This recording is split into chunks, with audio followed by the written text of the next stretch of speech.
Okay. Latifa Abu Chakra, Ealing.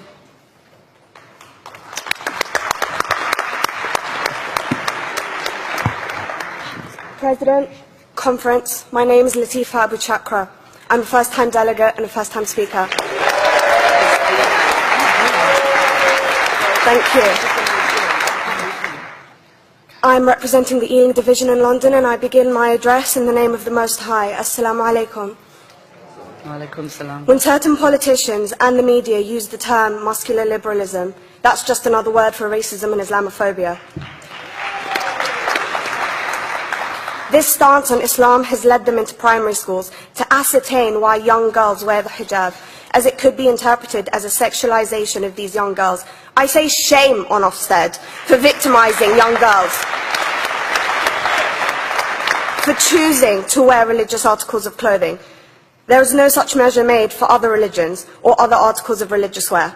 This stance has other ramifications. It signals to the British public and emboldens groups such as EDL, BNP and other fascist and racist groups that women are oppressed by Islam, are made insubordinate to the men that supposedly force them to wear it, and that it is the job of the British state to liberate us. We reject this imperialistic saviour thinking.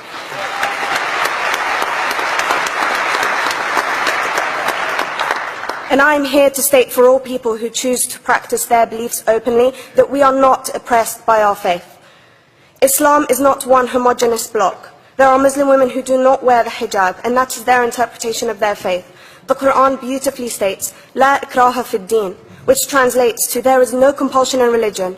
My faith has given me the right to choose 1,400 years before the Universal Declaration of Human Rights told me I could.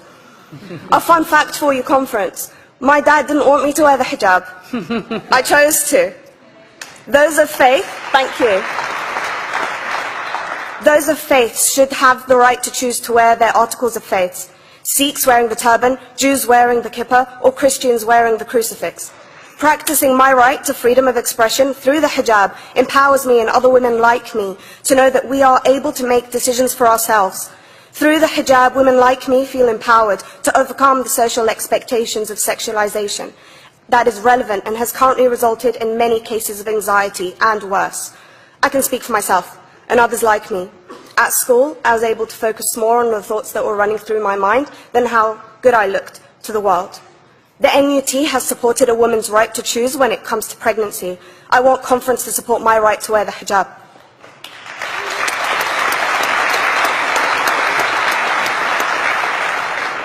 How I choose to practice my faith is clearly displayed for all to see. This makes me the target of hate crime. The level of racist attacks on Muslim women is disproportionate to any other oppressed group in British society because we are an easy target. This decision by Ofsted has ramifications beyond the school gates and must be seen in the context of increased attacks on the Muslim community and perpetuates the outdated notion that Muslim women are victims. I was on a trip last year to Hampton Court with my Year 7s, where a man felt comfortable to call me a terrorist. As a Muslim woman, I'm not a victim, so I challenged him. He denied it. I'm sure you've heard of the Punish a Muslim Day. It's been spoken about a few times already this morning. And as a Muslim, I'm actually quite optimistic. They're trying to limit it to one day. That's 364 less than normal.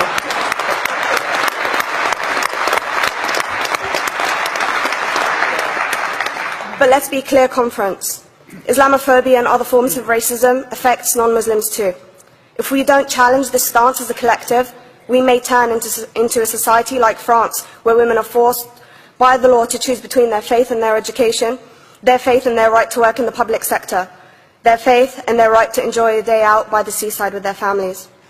I want to end by stating that I came to this country as an 8-year-old refugee. We are Palestinians, forced out of our land in 1948. We lived in third world conditions, similar to those in Calais for 60 years. Here, I received the support I needed to study law at university and become a secondary school citizenship and PSHE teacher and a school rep. An injury to one is an injury to all, and I want to thank the Union for its stance on all oppressed groups, in particular mine, Palestine. Thank you, Thank you, Latifa.